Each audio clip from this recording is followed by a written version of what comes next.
Yo, what's up? Bob here. Welcome to the Bob Bradley YouTube channel.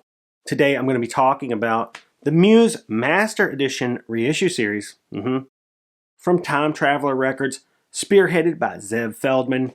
We all know Zev. He is the jazz detective, but also much more. With Time Traveler, they're putting out super high quality reissues of the Muse catalog. Tip-on Stoughton jackets, high quality pressings mastered by Matthew Luthens at the Mastering Lab.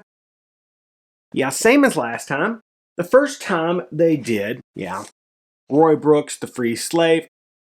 Iconic title, probably one of the most coveted Muse titles. They did Kenny Barron, Sunset to Dawn. This is just a beautiful record. And also, people want it. And of course, Carlos Garnett, Cosmos, Nucleus. Check out that album art. Like I said before, super well done, crazy high quality, right? This time the drop is only 2 records. The first one being Woody Shaw's Love Dance. This is also somewhat of an expensive record if you're hunting an OG. We're talking maybe $100 to $200 in VG Plus condition. Needless to say, this was something that we'll all be very happy to see for sale. It's got everything you might want. Super tight band that's absolutely burning. Woody Shaw on trumpet. Dual saxophones. Let's take a look at the personnel. We're talking about Billy Harper, Renee McLean, Steve Turry, Joe Bonner, Cecil McBee, Victor Lewis, and 2 percussionists, Guillermo Franco and Tony Waters. This is an excellent record. Definitely deep 70s vibes going on here. I think this is from 78, and it sounds like that, which is a positive for me. Super funky sounding, like really kind of vibey. The songs are pretty expansive, long tunes, and just a beautiful record executed perfectly by Time Traveler Recordings. Yes, really, really cool. I would definitely suggest snatching these right away. Woody Shaw, that's a big deal. Love Dance, great record. Everybody wants those Woody Shaw records, especially Moon Train, so I'm sure that will be coming. That said, I was once digging through a collection, passed right up on OG of Moon Train that was probably minty fresh. Thanks to the Wax for pointing that out. Yeah.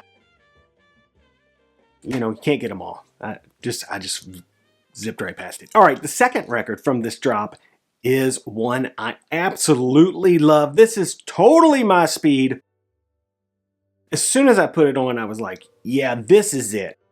Joe Chambers, Double Exposure. Boom. Check out that. That is super sweet looking. Got our nice little hype here. Got all these pianos on the front. Joe Chambers, not to be confused with Paul Chambers, the bass player. Joe Chambers is a pianist, percussionist, vibraphonist, drummer, if you will. He's on here with Larry Young, who's on organ, probably B3 or whatever, yeah. And it's primarily just the 2 of them. You know, obviously Joe is, carrying a lot of the weight here because, he's playing piano. Any percussion that you hear is primarily him. It's 100% him. And this is a beautiful sounding record. Super kind of ambient and ethereal at times. Very vibey, like kind of psychedelic jazz astronauts. I love this thing. It's really strong. The last 2 are a little more like burning kind of rock numbers. Raw, I would describe them as. Maybe not quite as easy on the ears as everything else, but they're playing their asses off as hard as they can, to be honest. And this is a fantastic record. Out of the 2, I mean, this is great, right? But I'm probably going to play this a lot. I really like this. This is really, really nice. Perfect pressing. Beautiful music. Presentation is on point. How can you go wrong with these? These are like $40 a piece and every bit as high quality as a Tone Poet or whatever. I mean, these things feel great in your hands and they sound even better to your ears. I mean, there's not a lot of pressings of these Muse titles. All of the big jazz titles are very expensive. And yeah, this Joe Chambers record is no different.